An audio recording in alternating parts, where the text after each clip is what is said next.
Bộ môn xemនេះជាការតឡើង US 1000 លីត្របូកជាមួយនឹង7ជាន់ដែលយើងមាន UV មានអាកម្លាំងមានដង្រែអញ្ចឹងប្រវត្តិចេញពីប្រភពទឹកដើមរបស់បងមកបងមើលជាមួយនឹងក្នុងថង់ហ្នឹងខាងបងថែមជូនវ៉ាន់តេជូនបងមកគ្រាប់នៅក្នុងហ្នឹងអញ្ចឹងបងដាក់រងចូលជាមួយនឹងវ៉ាន់តេហ្នឹងភ្ជាប់ជាមួយនឹងសយោដែកដែលខាងបងផ្ដល់ជូនហ្នឹងចេញពីសយោដែកមកគឺបងភ្ជាប់ចូលកន្លែងអ៊ីណុកកន្លែងកដាលហ្នឹងអាហ្នឹងគឺទឹកចូលហើយកន្លែងអ៊ីណុកក្បាលខាងលើហ្នឹងគឺអាហ្នឹងសម្រាប់ទឹកស្អាតចេញដែលយើងត្រូវភ្ជាប់ជាមួយនឹង7ជាន់អញ្ចឹងយើងដាក់សុងជ័រមួយមកហើយយើងដោតសយោជ័រចូលទៅក្នុងសុងហើយបន្ទាប់មកគឺបងដាក់សុងជ័រនឹងមួយទៀតដើម្បីភ្ជាប់ពីនាឡិកាសម្ពាធទៅកាន់1000លីត្រអញ្ចឹងកន្លែងសយោនេះបងអាចទៅកាត់ទៅតាមអ្វីដែលបងចង់បានថាបងចង់បានប្រវែងណាអញ្ចឹងនៅពេលដែលបងភ្ជាប់រួចរាល់វានឹងចេញពី1000លីត្រចូលជាមួយនឹងនាឡិកាសម្ពាធទៅហើយនាឡិកាសម្ពាធបងសេរីឲ្យក្រោមត្រឹម2បាណាបងយើងសេរីឲ្យកន្លែងវ៉ាន់ទេមិញហ្នឹងណាបន្ទាប់មកបងងាកមកមើលកន្លែងវ៉ាន់ទឹកស្អាតវិញរបៀបនៃការភ្ជាប់វ៉ាន់ទឹកស្អាតគឺទី1បងដាក់ជាមួយនឹងអាថាសជើងវាហ្នឹងណាអញ្ចឹងបងយកកន្លែងថាសហ្នឹងចូលដបងគេមកហើយយើងមានជើងចាំជាង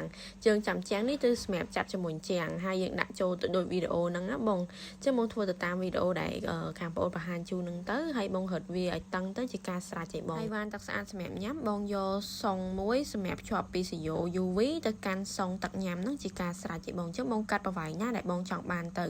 ហើយបងតរួចរាល់អស់បងបហូរទឹកចោលចន្លោះពី10ទៅ15នាទីឲ្យតម្រងស្អាតសិនយើងអាចញ៉ាំបានហើយ